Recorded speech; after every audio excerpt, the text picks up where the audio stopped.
ராத்திரி டெல்லி பறந்து சென்று விடியற் காலையில் திரும்பிய ரகசியம் என்னவாக இருக்கும் திருசக்தியாரே? எனக்கு புரிஞ்சிருச்சு யாருன்னு. உங்களுக்கு புரிஞ்சிருச்சா சார்? ஈர பேண்ட் தீரரா? ஈர பேண்ட் தீரரு நம்ம சொல்லல, அதை நம்ம சொல்லல. அது சொன்னதா டிஆர் பாலு. அதாவது கிங்ஸ் கெமிக்கல்ஸ் இல்லாத ஓனரா இல்லாத டிஆர் பாலு அவர் சொல்லியிருக்காரு. அவங்க கேட்டிருக்காங்க, நீங்கள் 200 பேர் சாட்சி அரசு ஊழியர்களாக இருக்கும் பொழுது நீங்கள் மந்திரியாக இருப்பது நியாயமா? அதாவது என்ன அர்த்தம்னா, நீங்களா பார்த்து ரிசைன் பண்ணிட்டீங்கன்னா மரியாதையாக இருக்கும், இல்லைன்னா இது ஏற்கனவே நம்ம பேசியிருக்கோம். இந்த 10 நாளில் அநேகமாக ஒரு முடிவு, ஒன்று அவர் ராஜினாமா பண்ணணும், இல்லைன்னா நமக்கு கிடைத்த தகவல் இவர் விஷயத்தில் அசோகர் அப்ரூவர் ஆகிறார். அவர் அப்ரூவர் ஆனால் நாங்கள் எல்லா எம்பிகளையும் கூப்பிட்டு போய் பிரதமரை பார்த்து கலந்து பேசி ஒரு முடிவு பண்ணிடுவோம். தமிழனை என்னவென்று நினைத்தீர்கள் அப்படின்லாம் அப்படி ஒரு கர்ஜனை பண்ணுவாங்க. இப்போ கலந்து பேசி ஒரு முடிவுக்கு வருவோம் அப்படின்னு வந்ததுக்கு காரணம், இந்த மன மாற்றத்துக்கு காரணம் செந்தில் பாலாஜி டெல்லி போயிட்டு வந்தா அந்த ஒரு இரவு. ஓகே, அடுத்த கேள்வி சென்னையிலிருந்து ராஜாராம் பாண்டியன் கேட்டிருக்காரு. சரி, சட்டமன்ற தேர்தலுக்கு தயாராகுமாறு மக்கள் நீதி மய்ய கட்சி தலைவர் கமல் நிர்வாகிகளுக்கு கட்டளையிட்டு இருக்கிறாரே, இன்னும் கட்சி இருக்கா சார்? நீங்கள் காலங்காத்தால நம்மளை கிச்சு போட்டுறீங்க. இவரை ஆழ்வார்பேட்டை ஆண்டவர்னு சொல்லுவாங்க. ஆமாம், கமலஹாசன். ஸோ அப்போ ஆண்டவர் கட்டளையாக இதை எடுத்துக்கலாம். எல்லாரும் முதல்ல 234 இவருக்கு எவ்வளோ சீட்டு ஒதுக்க போகிறாங்க, திமுக கூட்டணின்னே வச்சுக்கிட்டா கூட எவ்வளோ சீட்டு ஒதுக்க போகிறாங்க? ஒரு 4 சீட்டு ஒதுக்குவாங்க. இந்த 4 வேட்பாளரை கண்டுபிடிக்கிறதுக்குள்ளேயே இவர் பூதக்கண்ணாடி வச்சுல கண்டுபிடிக்கணும். நீ எங்கே தயார் பண்ணுவ, நீ தயார் தான் பண்ணுவ அப்படிங்கிற மாதிரி இவர் என்ன தயார் பண்ணுவார்? காஞ்சிபுரம் கலெக்டர் எஸ்பியை கெட்ட வார்த்தையால் பொதுவெளியில் திட்டிய திமுக மாணவரணி செயலாளர் எழிலரசனுக்கு கொள்கை பரப்பு செயலாளராக பதவி உயர்வு கொடுத்திருக்கிறது திமுக தலைமை. சரியாக தானே பண்ணியிருக்காங்க. எது சார் பொதுவெளியில் கெட்ட வார்த்தைகளால் பேசினாவா? திமுக நிர்வாகி தராதரத்துக்கு நம்மளால் போகக்கூடாது, நம்ம போக முடியாது, நம்ம மனசாட்சி இடம் கொடுக்காது. அவர் பேசுனதை பார்த்தீங்கன்னா காதில் பெட்ரோல் ஊற்றி கழுவுற டெட்டால் போட்டு கழுவுற மாதிரி இருக்கும். அந்த மாதிரி அந்த வீடியோவில் நானும் பார்த்தேன். ஒட்டுமொத்த ஆபாச வார்த்தைகளும் எல்லா வார்த்தைகளும் போட்டு பேசினார். அப்போ திமுகவோட கொள்கை என்னன்னு உங்களுக்கு தெரிஞ்சு போச்சு இல்லை? கிங்ஸ் டிஸ்டிலரி தன்னுடையது இல்லை என்றும், அக்காடு டிஸ்டிலரி ஜெகத்ரட்சனுடையது இல்லை என்றும் டிஆர் பாலு பத்திரிகையாளர் கேள்விக்கு பதில் சொல்லியிருக்காரு. என்னைக்கு திமுக அரசு மதுக்கடைகளை, டாஸ்மாக்குகளை மூடுவதாக முடிவு செய்கிறதோ அன்னைக்கு இந்த லைசன்ஸை நாங்கள்லாம் திருப்பி கொடுத்துருவோம். ஆமா, லைசன்ஸே உங்களது இல்லை, கிங்ஸ் என்னது இல்லை, அக்காடு ஜெகத் ரட்சகன் நண்பர் ஜெகத் ரட்சகன் இல்லைன்னு சொல்லிட்டீங்களே, அப்ப எந்த லைசன்ஸை திருப்பி கொடுப்பீங்க? அப்ப லைசன்ஸ் வாங்கி வச்சுக்கிட்டு இது வரைக்கும் பாவம் ஒண்ணுமே பண்ணலையா நீங்க?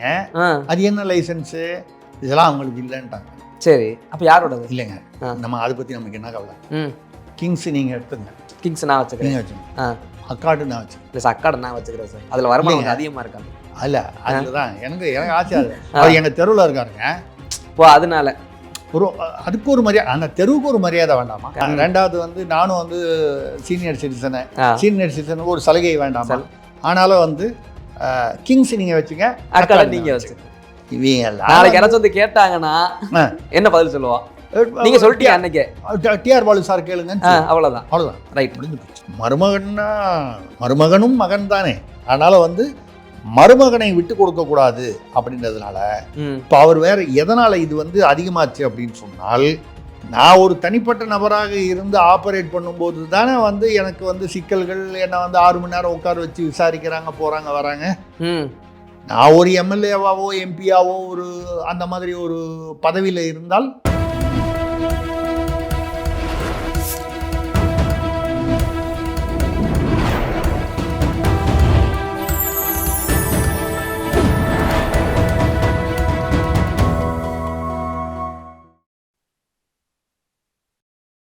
சேனல் 5 தமிழ் நேயர்களுக்கு வணக்கம்.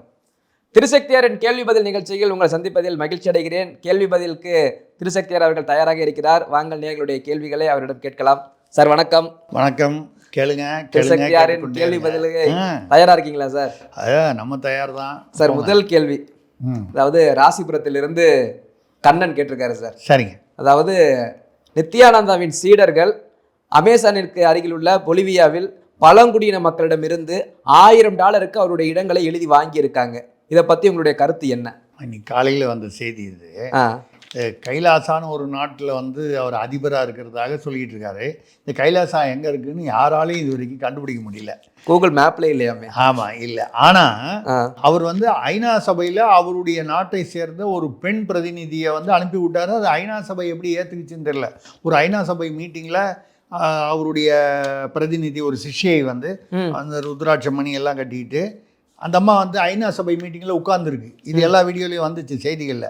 நாடே எங்கே இருக்குன்னு தெரியல. ஆனால் அந்த நாட்டை வந்து ஐநா சபை ஏற்றுக்கிட்டு அதில் ஒரு ரெப்ரசன்டேட்டிவ் பிரதிநிதியை வேற அலோவ் பண்ணியிருக்காங்க. அவர் எவ்வளோ பெரிய கில்லாடி பாருங்க. அவர் இப்போ என்ன பண்ணியிருக்காருன்னு பார்த்தீங்கன்னா, கைலாசா வந்து எங்கேயோ அந்த பக்கம் தான் தென் அமெரிக்காவில் இருக்குங்கிறாங்க. இந்த கரிபியா மேற்கிந்திய தீவுகள் கிரிக்கெட் விளையாடுவாங்க, வெஸ்ட் இண்டீஸ், அங்கே இருக்குங்கிறாங்க.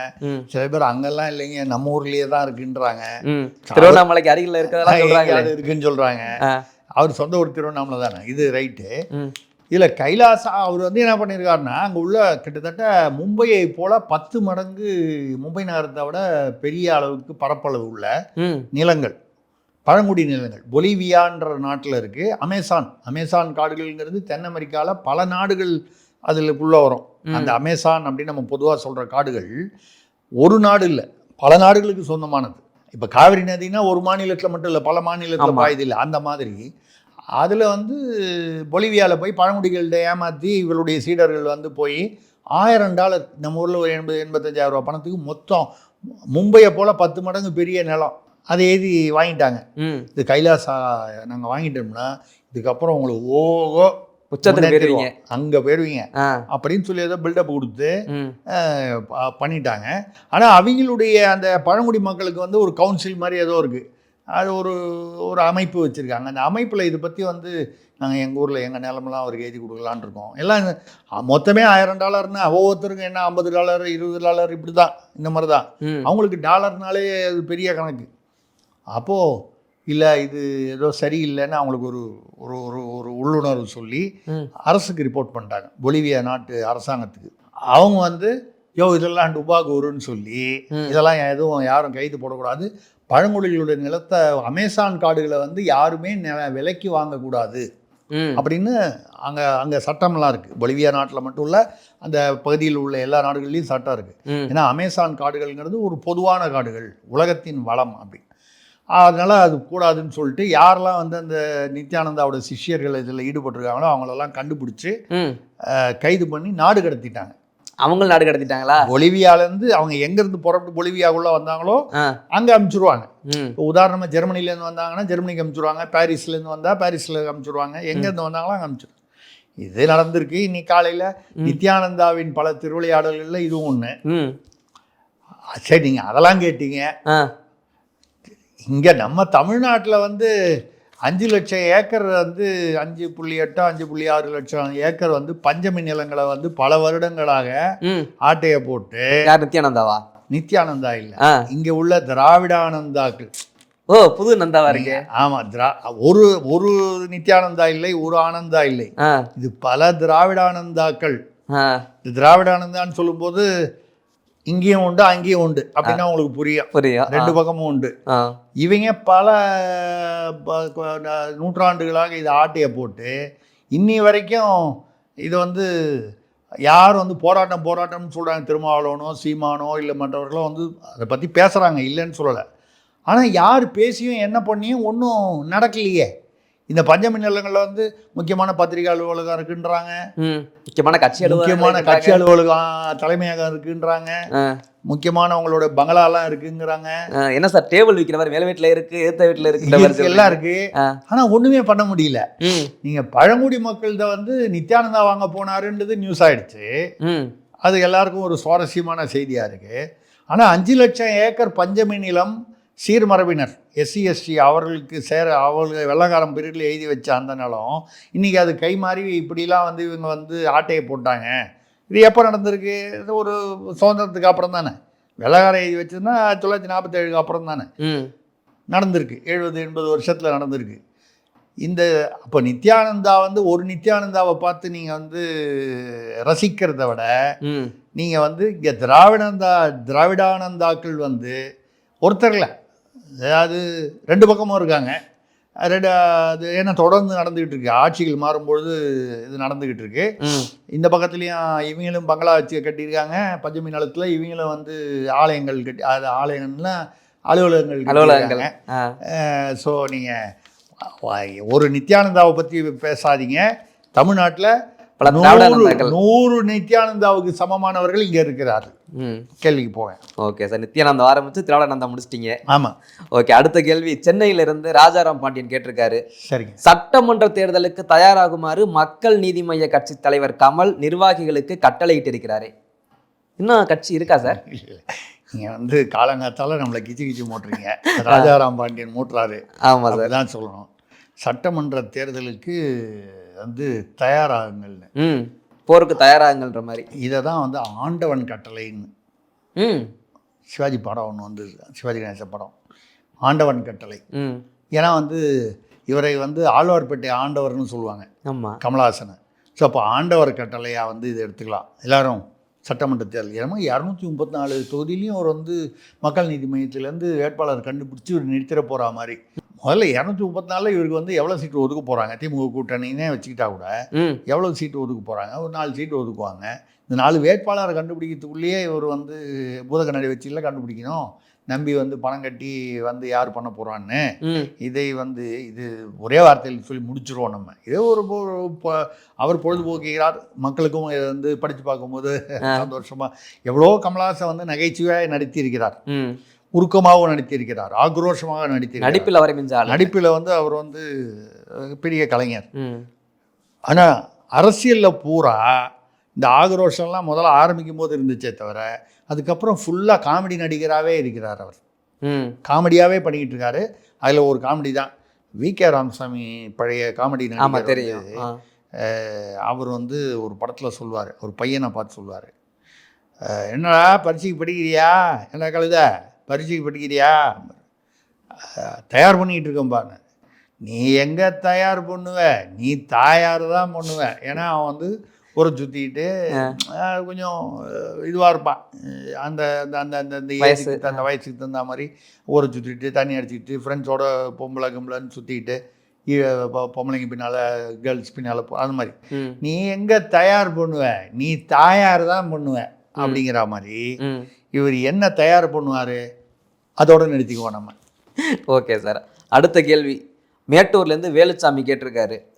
ஓசூரில் புதன்கிழமை தோறும் ஒரு கும்பல் கொலை செய்வதாக பத்திரிகை செய்தி வந்திருக்கிறதே உண்மையா? அது என்ன சார், புதன்கிழமை ஏதோ கொலை நடக்குதா? அது ஏதோ இங்கிலீஷில் if it is Tuesday it is பெல்ஜியம்னு ஒரு இங்கிலீஷ் படம் அந்த காலத்தில் வந்துச்சு. நாங்கள் காலேஜ் படிக்கும்போது அது ஒரு ரொம்ப ஃபேமஸான படம். அந்த காலத்தில் சஃபேர் தியேட்டரில் பார்த்தேன்னு நினைக்கிறேன். அப்போ இங்கிலீஷ் படம்னா சஃபேர் தியேட்டரில் தான் ஓடும். If it is Tuesday it is Belgium அப்படின்னு ஒரு இந்த அகில உலகத்தில் பிரபலமான ஒரு ஹாலிவுட் படம். அந்த மாதிரி ஏதோ ஹோசூரில் வந்து புதன்கிழமை ஒரே குரூப் வந்து சில கொலைகளில் ஈடுபடுவதாக அப்படின்னு சொல்லி செய்திகள் வருது. ஏதோ 2-3 கொலை நடந்திருக்கு போல இருக்குது. ஆனால் நடக்கிறது பூரா கரெக்டாக புதன்கிழமை. இப்போ அங்கே ஓசூரில் இருக்கிற காவல்துறை வந்து இந்த புதன்கிழமை ஏண்டா வருதுன்னு பயப்படுற அளவுக்கு இது நடக்குது. ஏதோ ஒரு பர்டிகுலர் கொலையாளி குரூப்பு. இது வந்து எதேச்சியாக ஒரு 2-3 புதன்கிழமையில் நடந்ததுனால இப்படி ஒரு வதந்தி கிளம்பி புதன்கிழமைனா ஒரு கொலை நடக்கும்ன்ற ஒரு பில்டப் அதிகமாகிடுச்சான்னு நமக்கு தெரியல. ஏன்னா சமயத்தில் வந்து தகவல்கள் கூட அப்படி அந்த மாதிரி கூட பரவிடும். ஆனால் வந்து தமிழ்நாட்டில் வந்து எங்கே பார்த்தாலும் கொலைகள் அப்படிங்கிறது வந்து ஒசூரில் தான் இல்லை.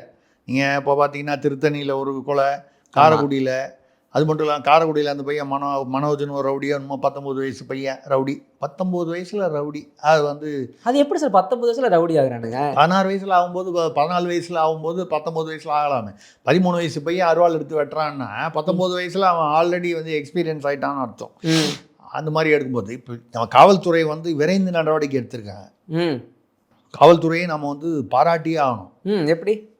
தமிழக காவல்துறை வந்து ஸ்காட்லாந்து யார்டுக்கு இணையானதுன்னு சொன்னால் நீங்கள் நம்ப மாட்டேன் நீங்கள். ஆனால் பாருங்கள், நான் சொல்கிறேன் பாருங்கள், உடனடியாக நம்பிக்கை அது நடவடிக்கை எடுத்துட்டாங்க, கைது பண்ணிட்டாங்க. அந்த மனோஜ் வந்து ஒரு கடை வாசலில் வந்து தான் அந்த கொலை நடந்திருக்கு. அந்த கடையில் இருந்த 2 சிப்பந்திகள் வந்து அவன் யாரோ அவனுக்கு சம்மந்தம் இல்லை, அவன் வாசலில் கொலை நடக்குதுன்னு ஒன்று டக்குன்னு செல்ஃபோனில் வீடியோ எடுத்துட்டான். அதை எடுத்து அவன் என்ன பண்ணிட்டான், ஃபேஸ்புக்லேயோ வாட்ஸ்அப்லேயோ போட்டான். ம் இது தமிழ்நாடு பூரா வைரல் ஆயிடுச்சு. ம் காவல்துறை உடனடியாக கைது பண்ணிட்டாங்க. யார? அந்த வீடியோ எடுத்தான அந்த கடை சிப்பந்தியில். ஆ சட்டம் ஒழுங்கு வந்து பாதிக்கப்படுது. நீ எடுத்து எப்படி நீ வந்து இதில் போடலாம்? ஆ அப்போ கொலையாளியை கைது பண்ணல. கொலையாளியை கைது பண்ணுறாங்க பண்ணலை தனி, அது யாரையோ பண்ணியிருக்காங்க, இல்லைன்னு சொல்லலை. ஆ ஏங்க அவன் எடுத்து போட்டால் என்னங்க? கிட்டத்தட்ட ஒரு மீடியா வேலையை அவன் செஞ்சுருக்கான். இப்போ தான் எல்லாருமே வந்து வாட்ஸ்அப் கையில் வச்சுருக்கான்னா, ஃபோன் வச்சுருக்கான்னா மீடியா தான் எல்லாரும். ஆமாம். அதே மாதிரி பார்த்தீங்கன்னா எங்கேயோ ஒரு இடத்துல வந்து அந்த நெல்லையில் வந்து அந்த ஜாகிர் ஹுசேன் அவர் ஒரு முன்னாள் எஸ்ஐ வந்து அந்த வக்ஃப் போர்டு நில பிரச்சனையில் இப்போ அவருடைய பொண்ணு அவங்களாம் வந்து பயப்படுறாங்க. இன்னமும் அவங்களுக்கு அவரை கொலை பண்ணிட்டாங்க. தொழுகைக்கு போயிட்டு வந்து வெளியில் வரும்போது ஒரு எஸ்ஐ இது விஷயமா ஒரு ஏசி ஒரு இன்ஸ்பெக்டரை சஸ்பெண்ட் பண்ணியிருக்காங்க. இன்னமும் அந்த குடும்பத்துக்கு கொலை மிரட்டல்கள் வருது. அந்த பொண்ணு வந்து எங்களுக்கு பாதுகாப்பு கொடுங்கன்னு கேட்குது. ஒரு பாதுகாப்பும் கொடுத்துருக்காங்க. அந்த பாதுகாப்பை மீறி மிரட்டல். பாதுகாப்பு என்னங்க, ஒரு கான்ஸ்டபிள் ஒரு துப்பாக்கி வச்சுக்கிட்டு அவர் பாட்டில் நிற்பார். எவ்வளோ இடத்துல வந்து போலீஸ் காவலில் வந்து கோர்ட்டுக்கு எடுத்துகிட்டு போவாங்க ரவுடியை. இந்த ரெண்டு குரூப்பு கேங்கு இப்போ வார் வரும். இப்போ போலீஸ் காவலில் கோர்ட்டு கூட்டு போகும்போது போலீஸுக்கு முன்னாலேயே வந்து அவனை வந்து வெட்டி போட்டு தள்ளின கேஸ் எவ்வளோ, ஒரு கேஸ் இல்லை, நிறைய கேஸ் இருக்குது. ஸோ அந்த மாதிரி நடக்குது. அதுக்கப்புறம் திருச்செந்தூரில் பார்த்தீங்கன்னா, அதாவது கோயிலுக்குள்ளே புதுசாக வந்து குழாயெல்லாம் போட்டு பாத்ரூம்லாம் போட்டு கட்டியிருக்காங்க. அதெல்லாம் வந்து சேதமாக இருக்குது. அது சேதமாக இருக்குது. அந்த குழாயெல்லாம் அங்கங்கே ஓட்டையாக இருக்குது. அந்த குழாய் இருந்த இடத்துலலாம் நல்ல இந்த பிராஸ் குழாவோ சில்வர் சில்வர் குழாவோ அதெல்லாம் பிடிங்கிட்டு போயிட்டாங்க. யார் பிடிக்கிட்டு போனான்னு தெரியல. பக்தர்கள் உண்மையான பக்தர்களாக இருந்தால் அப்படி செய்ய மாட்டான். இதுக்குன்னே எவனாவது வந்திருப்பான் ஆட்டையை போகிறதுக்குன்னே அந்த மாதிரி பிடிட்டான். இதெல்லாம் அந்த மோசமான கழிவறையெல்லாம் மோசமான நிலைமையில் இருக்குது. இதை ஒரு ஆள் என்ன பண்ணார், வீடியோவில் எடுத்து போட்டார். அவர் ஏதோ பிஜேபியில் உள்ளூரில் காரைக்குடியில் ஏதோ ஒரு நிர்வாகி கூட இல்லை, ஏதோ பிஜேபியை சேர்ந்தவர் வைங்க, அவர் ஏதோ ஒரு ஆர்வம் இந்த மாதிரி இருக்குது பாருங்கள். யாருனாலும் பொதுமக்கள் போடலாம், இந்த கட்சிக்காரன் தான் போடணுன்னு உடனடியாக நடவடிக்கை எடுத்துட்டாங்க. காவல்துறையில் விடிய காலையில் 4 மணிக்கு அவர் வீட்டில் போய் போலீஸ்காரன் போய் வீட்டு கதவை தட்டி வெளியே வான்னு கூப்பிட்றாங்க. வீட்டுக்குள்ளே வருவோன்றாங்க. அவர் கதவை தரல. என் பேரில் என்ன கேஸை சொல்லுங்க, அப்போ தான் வெளியே வருவேன்டாங்க. கேஸே சொல்லாமல் கிட்டத்தட்ட 1 மணி நேரம் 3/4 மணி நேரம் அவர் வீட்டு வாசலில் நின்று அக்கப்போர் பண்ணிவிட்டு அதுக்கப்புறம் வந்து நீங்கள் கேஸ் சொல்லுங்கள் நான் கதவை தருகிறேன், இல்லைன்னா அவங்க பொம்பளைங்க எல்லாமும் பேசுகிறாங்க. என்ன கேஸ், அவர் பேரில் என்ன குற்றச்சாட்டு, என்ன தப்பு பண்ணார்? இல்லை நீங்கள் கதை தரங்க உள்ளே வரோம் அப்புறம் பேசலாம். எதுக்கு விடிகாத்தால் 4 மணிக்கு போலீஸ்காரர் எதுக்கு வீட்டுக்கு உள்ளே வரணும்? போலீஸ்காரனா யார் வீட்டுக்குள்ளே எப்போ வேணாலும் போகலாமா? ஸோ காவல்துறை கடுமையான நடவடிக்கை எடுக்கிறது. எதுக்கு? குற்றவாளிகள் வீடியோ போடுறவங்க இந்த மாதிரி வந்து வெளியில் குற்றம் நடக்குதுன்னு வெளியில் தெரியாமல் இருக்கிறதுக்கு காவல்துறை ரொம்ப ஸ்மார்ட்டாக நடந்துக்குது. அந்த மாதிரி ஓசூரில் நடப்பது வந்து ஒரு கால் வதந்திகள் பேரில் கூட நடக்கலாம். அது ஒரு சும்மா ஒருத்தன் கிளப்பி விட்டு அது போன புதன்கிழமை நடந்துச்சு, இந்த புதன்கிழமை நடந்துச்சுன்னா புதன்கிழமை ஒரு குரூப் வந்து கொலை பண்ண போகுது அப்படின்னு ஒரு வதந்தி கூட கிளப்பி விட்டுருக்கலாம். இது என்னன்னு பார்த்து அரசு வந்து காவல்துறை தலைமையை வந்து உரிய நடவடிக்கை எடுக்கணும். எனக்கு என்ன கேள்வினா சார், வீடியோ போட்டவங்க வீட்டுக்கு காலைல போனாங்களா 4 மணிக்கு, அது மாதிரி கொலை பண்ண வீட்டுக்கு காலைல 4 மணிக்கு போவாங்களா? மேலே கேட்டுக்கிட்டு தானே சொல்லணும். அது மேலே கேட்கணும் வேணாமா? அவர் யாரு என்ன, அவருக்கு பின்னணி என்ன, போகலாமா கூடாதா, நாங்கள் போய் அவரை பிடிக்கணுமா இல்லை அவருக்கு நாங்கள் வந்து பாதுகாப்பு கொடுக்கணுமா, இதெல்லாம் தெரிய வேணாமா? அரசியல் புரிஞ்சுக்காமையே நீங்கள் இருக்கக்கூடாது. எதை மேலே கேட்கணுமோ அதை கேட்கணும், எதை கேட்க வேண்டாமோ நேரா இறங்கிடலாம். ஆமாம், இந்த மாதிரி வெளியில் சொல்கிறவனா நீங்கள் முதல்ல ஃபார்வர்ட் பண்ணுறவனா பிடிச்சி உள்ளே போடு. தனிப்படை அமைச்சு அவனை பிடி. கொலைகாரன்னா அது என்னன்னு அங்கே ஒரு வார்த்தை மேலே கேட்டுருவோம், நம்ம கேட்டுருவோம். அது யாரு சும்மா இருங்க ஏன்னா அவருக்கு இந்த கொலைக்கும் சம்மந்தம் இல்லை. முடிச்சாங்கல்ல ஆம்ஸ்டாங் கேஸு, யார் அந்த சாரும் முடிஞ்சு போச்சு, ஆம்ஸ்டாங்கும் முடிஞ்சு போச்சு. இப்போ அது வேற எங்கேயோலாம் போயிட்டு இருக்காது. ஆம்ஸ்டாங் கொலை வழக்கு வந்து இப்போ யாராவது பேசுகிறாங்களா? யாரும் பேசலை. இப்போ ஞானசேகரனும் யார் அந்த சாரும் முடிஞ்சு போச்சு. நல்லா நடந்து போறாரு சார், பாத்தீங்களா இன்னைக்கு வீடியோல? ஆமா, காலில் மாவு கட்டு போட்டாங்கல்ல, விட்டா ரன்னிங் ரேஸே ஓடுவார் போல, அப்படி நடந்து போறாரு ஜில்லுன்னு. அந்த பேண்டேஜ் துணியை சுற்றி வச்சதை கழட்டிட்டாரு, நடந்து போறாரு. சார் நாடகம் இவ்வளோதான். ஸ்காட்லாண்ட் யார்டு, அவ்வளோதான். ஓகே, ஸ்காட்லாண்ட் யார்டு அப்போ கரெக்டாக தான் இருக்கு. ஓகே சார், அடுத்த கேள்வி மைக்கேல் ராஜ் தாம்பரத்துலேருந்து கேட்டிருக்காரு சார். காஞ்சிபுரம் கலெக்டர் எஸ்பியை கெட்ட வார்த்தையால் பொதுவெளியில் திட்டிய திமுக மாணவர் அணி செயலாளர் எழிலரசனுக்கு கொள்கை பரப்பு செயலாளராக பதவி உயர்வு கொடுத்திருக்கிறது திமுக தலைமை. சரியாக தானே பண்ணியிருக்காங்க. எது சார் பொதுவெளியில கெட்ட வார்த்தைகளால் பேசினாவா? ஆமாங்க, அவர் வந்து கலெக்டர் வந்து அவர் பேசின கெட்ட வார்த்தையை நம்மளால பேச முடியாது. அது வந்து நமக்குன்னு ஒரு கௌரவம், ஒரு தராதரம்லாம் இருக்கு இல்லையா? நம்ம தராதரம் வந்து அந்த மாதிரி நம்ம வந்து திமுக நிர்வாகி தராதரத்துக்கு நம்மளால் போகக்கூடாது, நம்ம போக முடியாது, நம்ம மனசாட்சி இடம் கொடுக்காது. அவர் பேசுனதை பார்த்தீங்கன்னா காதில் பெட்ரோல் ஊற்றி கழுவுற டெட்டால் போட்டு கழுவுற மாதிரி இருக்கும். அந்த மாதிரி அந்த வீடியோவில் நானும் பார்த்தேன். கண்ணாமணன் கலெக்டர் அவனே இவனேன்றது வந்து ரொம்ப சாதாரணமான வார்த்தை. தேல ஆரம்பித்து எல்லா விதமான தே ஓ எல்லா விதமான ஒட்டுமொத்த ஆபாச எல்லா வார்த்தைகளும் போட்டு பேசினார். அவர் பேரில் ஏதாவது நடவடிக்கை எடுப்பாங்க அப்படின்னு நம்ம ஜனங்கள்லாம் காத்துக்கிட்டு இருக்காங்க. அடுத்த ஒரு மாசத்துக்குள்ள பாத்தீங்கன்னா அவர் ஏதோ மாணவர் அணி இல்லையன்னு கொள்கை பரப்பு. அப்ப திமுகவோட கொள்கை என்னன்னு உங்களுக்கு தெரிஞ்சு போச்சு இல்ல? சிம்பிள். கொள்கை என்னன்னு தெரிஞ்சு போச்சு இல்ல? எல்லா கலெக்டரு இவங்கெல்லாம் வந்து நம்ம எப்படி அவங்கள வந்து நம்ம அதிகாரிகளை ஒரு ஐஏஎஸ் படித்து விட்டு ஐபிஎஸ் படித்து விட்டு இல்லை ஐபிஎஸ் கன்ஃபர்டாவோ ஏதோ ஒரு வகையில் அந்த ஒரு மக்கள் பிரதிநிதி தானே அவங்களும், அதிகாரிகளும் மக்கள் பிரதிநிதி, ஏதோ ஒரு வகையில் மக்களுக்காக சேவை செய்வதற்காக தானே.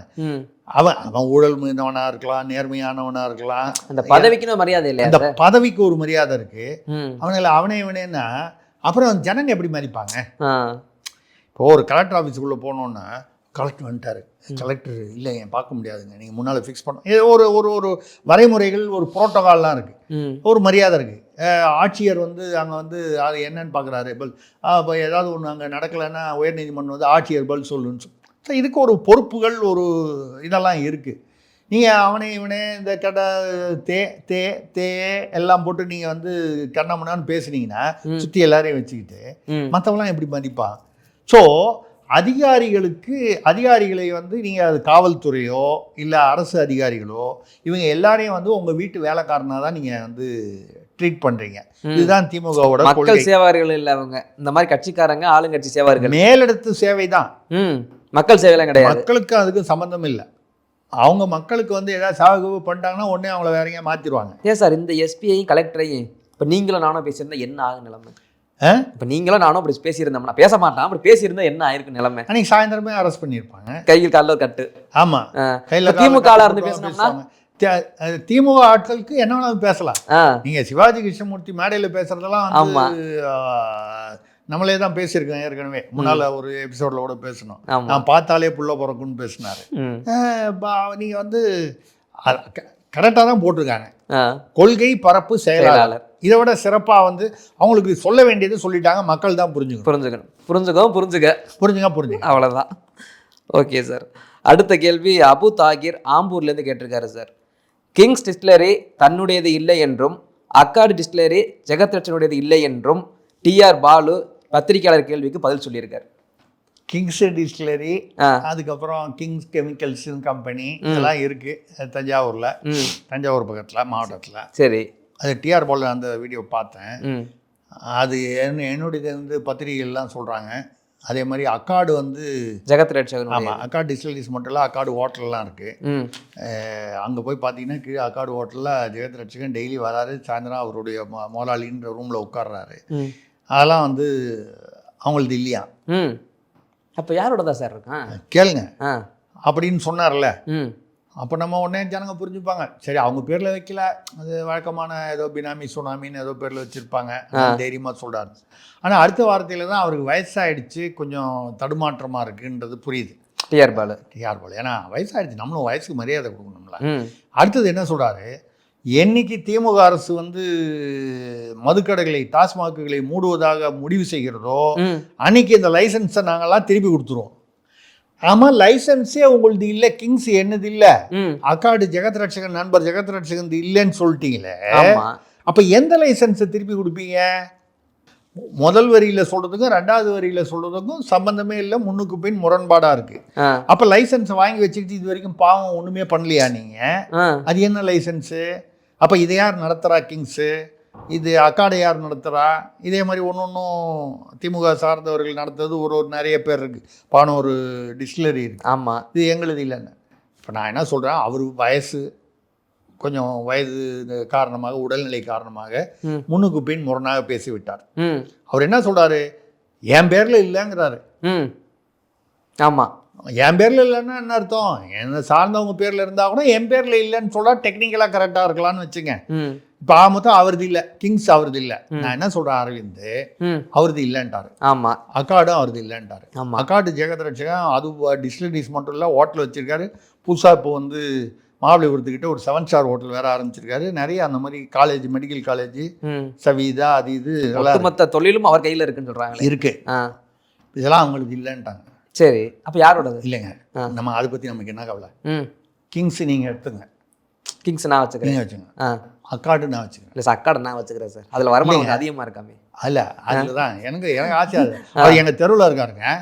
ஓ அதனால அதுக்கு ஒரு மரியாதை, அந்த தெருவுக்கு ஒரு மரியாதை வேண்டாமா? கண்டிப்பாக. அண்ணன் ஜெகத்ரட்சகன் இருக்கக்கூடிய அதே தெருவில் வசிப்பவன் என்பதற்காக ஒரு கூடுதல் ஒரு கன்சிடரேஷன் அதிகமாக இருக்கலாம். ரெண்டாவது வந்து நானும் வந்து சீனியர் சிட்டிசனுக்கு ஒரு சலுகை வேண்டாமா?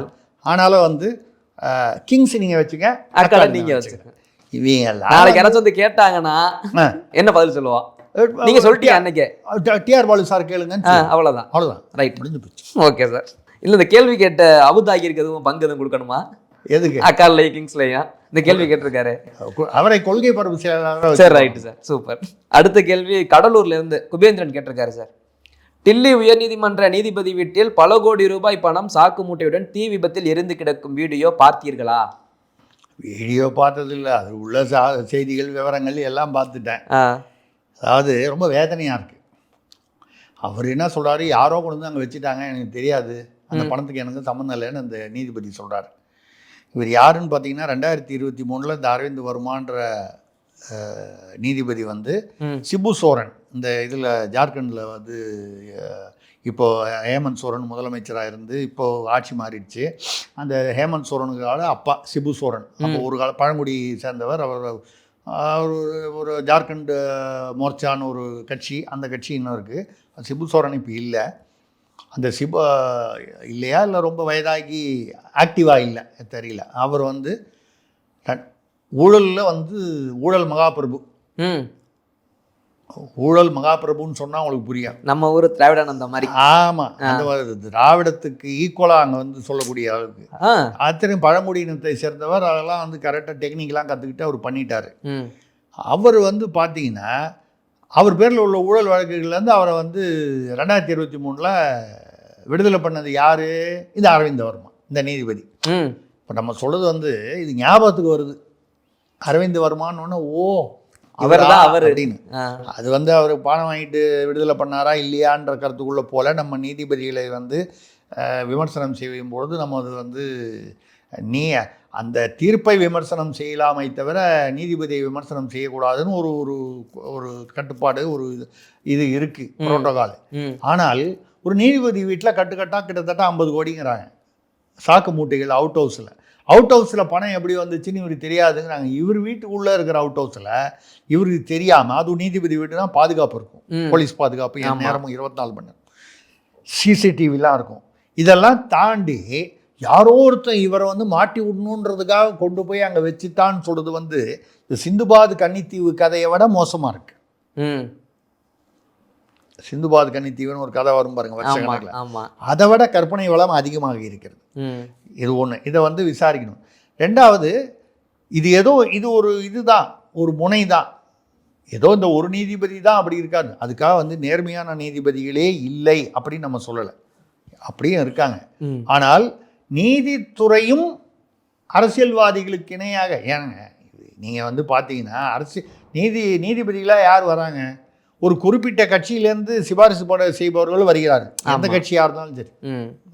அது நீங்கள் தமிழ்நாட்டு திராவிட கட்சிகளோ இல்லை காங்கிரஸ் பிஜேபியோ இல்லை சமாஜ்வாதியோ எந்த மம்தா கட்சியோ அந்தந்த இதுக்கு தகுந்த மாதிரி அவங்களுடைய பரிந்துரையின் பேரில் அவங்க சார்புடையவர்கள் வருகிறார்கள்.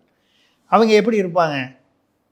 சாக்கடையிலேருந்து ஒரு வலம்புரி ஜான் இருந்தார் இல்லையா, ஒரு பெரிய பேச்சாளர், பத்திரிகையாளர், அதாவது ஊடகவியலாளர், தாய் பத்திரிகை அதெல்லாம் நடத்தியிருந்தார் வலம்புரி ஜான். நாங்கள்லாம் வந்து கல்லூரி படிக்கும்போது அவருடைய பேச்சை பார்த்து இப்படி பேசணும் அப்படின்னு ஒரு முன்மாதிரியாக வச்சோம். அவர் சொல்லுவார், அவர் அரசியலில் கொஞ்ச நாள் இருந்தார், தாக்கு பிடிக்கல, அது வேறு விஷயம். We are the projected image of the rotten சொசைட்டிம்பர். அரசியல்வாதிகளை நீங்கள் சாக்கடை என்று சொல்லாதீர்கள். நாங்கள் உங்களிலிருந்து ஒருவராக வருகிறோம். சாக்கடையிலிருந்து ஒருவர்கள் சாக்கடையாக தானே இருக்க முடியும். சமுதாயமே சாக்கடையாக இருக்கிறது. We are the projected image of the rotten society. சமுதாயம் என்ற சாக்கடையிலிருந்து நாங்கள் வந்து பிரதிநிதியாக வருகிறோம். அப்படிதான் எங்கள் பேரில் அந்த வாசம் வீசும், துர்நாற்றம் வீசும் அப்படிங்கிற அளவுக்கு பேசிட்டாரு. துர்நாற்றம்னு உடனே நீங்கள் வந்து வேற எங்கேயோ வந்து யார் வீட்டுக்குள்ளேயோ கொண்டு போய் ஏதோ துர்நாற்றமான அந்த வீசிட்டாங்க, அது உங்களுக்கு ஞாபகம் வரும். நம்ம அந்த சப்ஜெக்ட் உள்ள மக்களுக்கு புரியும், அது மக்களுக்கு புரியும். இன்னைக்கு ஊடகவியலாளர்கள் நிலைமை யார் நல்லவர் யார் கெட்டவர் என்பதையெல்லாம் தாண்டி ஒரு நடக்கக்கூடிய ஒரு அராஜகம். ஒரு 50 பேர் சேர்ந்துக்கிட்டு போய் ஒருத்தர் வீட்டில் ஒரு வயதான ஒரு அம்மா இருக்கும்போது அந்த சாப்பாடு மேலெல்லாம் போய் மலை கழிவுகளை கொட்டி, மனிதர்களா இவர்கள் அப்படின்ற மாதிரி சாப்பாடு பாத்திரம் மேலெல்லாம் கொட்டிருக்காங்க. வீடியோ வருது. இதை வந்து ஒரு பெண் தலைமை தாங்கி செய்திருக்கிறார் என்பது வழக்கறிஞர் என்பது இன்னும் கொடூரமான விஷயம். அவருடைய பெயர் அவர் தப்பாக ஏதாவது பேசியிருந்தாருன்னா அந்த ஊடகவியலாளர் நீங்கள் சட்டப்படி என்ன நடவடிக்கை ஏற்கனவே எடுத்திருக்கீங்க, தொடர்ந்து எடுங்க, அதை பற்றி ஒன்றும் இல்லை. இது என்ன சரி, இது வரைக்கும் பண்ணாங்களே, இது நடந்து 24 மணி நேரம் ஆக போகுது, இது வரைக்கும் யாரையாவது கைது பண்ணியிருக்காங்களா? அது எப்படி சார் முடியும்?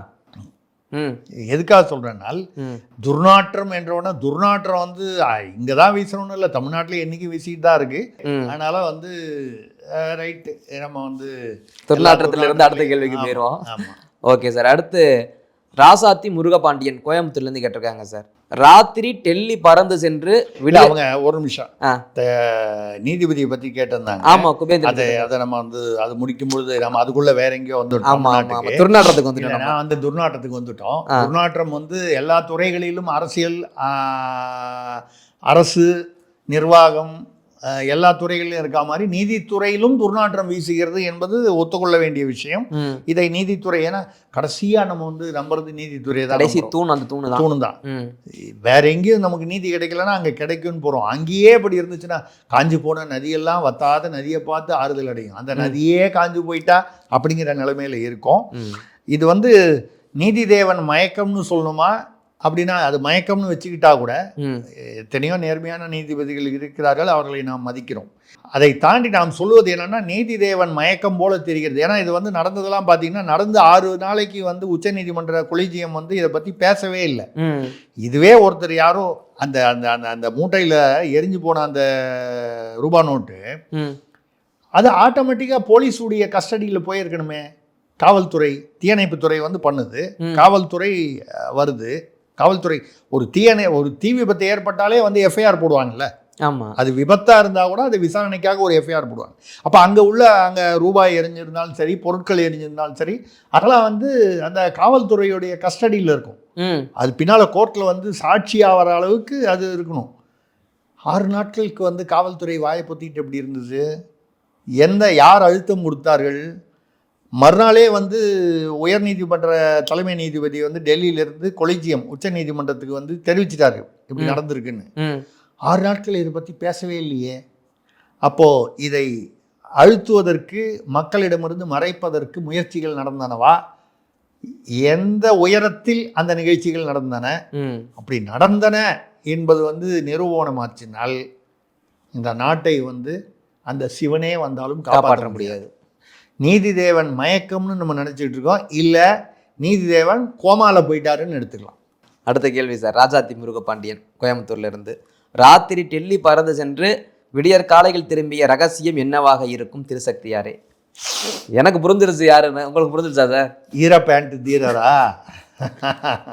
ஈர பேண்ட் தீரரு நம்ம சொல்லல, நம்ம சொல்லல, அது சொன்னதா டிஆர் பாலு. அதாவது கிங்ஸ் கெமிக்கல்ஸ் இல்லாத ஓனரா இல்லாத டிஆர் பாலு அவர் சொல்லியிருக்காரு. கிங்ஸ் டிஸ்டிலரிஸ் உடைய ஓனராக இல்லாத டிஆர் பாலு அவர்கள் சொல்லியிருக்காரு. ஆமாம், அவர் தான் ஈர பேண்ட்னு சொன்னார். நம்ம சொல்லலை, நம்ம பார்க்கவும் இல்லை, வீடியோவில் தெரிஞ்சது தான், நமக்கு தெரியாது. ரைட்டு. அது வந்து அவர் வந்து நைட்டு போயிட்டு லாஸ்ட் ஃப்ளைட்டில் போயிட்டு மறுநாளைக்கு வந்துட்டார். அங்கே வழக்கறிஞர், சீனியர் வழக்கறிஞர் உச்சநீதிமன்றத்தில் முகுல் ரோத்தோகியை பார்த்தாரு அப்படின்னு சொல்லி ஒரு செய்தி இருக்குது. நமக்கு வந்த செய்திகள் வேறு மாதிரி இருக்குது. அவருக்கு அழுத்தங்கள் இப்போ கூட பார்த்தீங்கன்னா 10 நாளுக்குள்ளே அவர் பதில் சொல்லணும்னு சொல்லி கெடு விதிச்சிருச்சு. நேற்று நம்ம உயர்நீதிமன்றம் வந்து உச்சநீதிமன்றம் வந்து நீங்கள் மந்திரியாக இருக்கணுமா வேண்டாமா அப்படின்னு வந்து கேட்டு அவர் என்னமோ நினச்சிக்கிட்டாரு, ஏதோ மந்திரி உங்களுக்கு ஆசைப்பட்டா இருங்கன்னு சொல்லி உச்ச நீதிமன்றமே சொல்லிடுச்சுன்னு சந்தோஷமாக போயிட்டாரு. அவங்க கேட்டிருக்காங்க, நீங்கள் 200 பேர் சாட்சி வந்து அரசு ஊழியர்களாக இருக்கும் பொழுது நீங்கள் மந்திரியாக இருப்பது நியாயமா? அதாவது என்ன அர்த்தம்னா, நீங்களாக பார்த்து ரிசைன் பண்ணிட்டீங்கன்னா மரியாதையாக இருக்கும், இல்லைன்னா இது ஏற்கனவே நம்ம பேசியிருக்கோம். அப்போது அப்படின்னு சொல்லி கேட்டால் எங்களுக்கு நோட்டீஸ் வரலன்னு சொல்லி வேணும்னா 3 ஹியரிங் ஆயிருக்கு, 4 மாதம் ஆயிடுச்சு. நீங்கள் 10 நாள் உங்களுக்கு எடுத்து வரோம், அதுக்குள்ளே பதில் சொல்லுங்கன்னாரு. கிட்டத்தட்ட நம்ம போன முதல் அந்த கேள்வி பதில் சொல்லணும்னு நினச்சேன். 2026 செந்தில் பாலாஜி தேர்தலின் போது அமைச்சராக இருக்க மாட்டார் அப்படின்னு நம்ம பேசியிருக்கோம் சேனல் 5ல. ஏறத்தாழ அதை நோக்கி தான் இப்போ போகுது. இந்த 10 நாளில் வந்து அநேகமாக ஒரு முடிவு, ஒன்று அவர் ராஜினாமா பண்ணணும், இல்லைன்னா நீதிமன்றம் வந்து தீர்ப்பு கொடுத்து அவர் அமைச்சரவையிலேருந்து விலக்க சொல்லுவாங்க. ஏன்னா வந்து வழக்கு முடிகிற வரைக்கும் அவர் வந்து அப்படின்னு சொல்லி இது நடக்குது. இதே மாதிரி இந்த டாஸ்மாக் இங்கே இப்போது அது செவ்வாய்க்கிழமை வரைக்கும் நாங்கள் இன்றைக்கி மறுபடியும் விசாரணைக்கு வரும். அதுலேயும் வந்து அவருக்கு எதிராக அவருக்கு இடைஞ்சலாக வருதுன்னு சொல்கிறாங்க. இதில் முக்கியமான விஷயம் என்னென்னா, அவர் டெல்லி போயிட்டு வந்தது யாரை பார்த்தாரு, ராத்திரி போயிட்டு காலையில் வந்தார்னா, நமக்கு கிடைத்த சில தகவல்கள் அசோகர்னு ஒருத்தர் மரம் நட்டார். அவரா மரம் நட்டார்னு சொல்லுவாங்க. அசோகர் மரம் நடலை. இவர் வந்து மக்கள் மனதை நட்டாரவர், மனதில் வந்து அந்த குடியை நட்டவர்.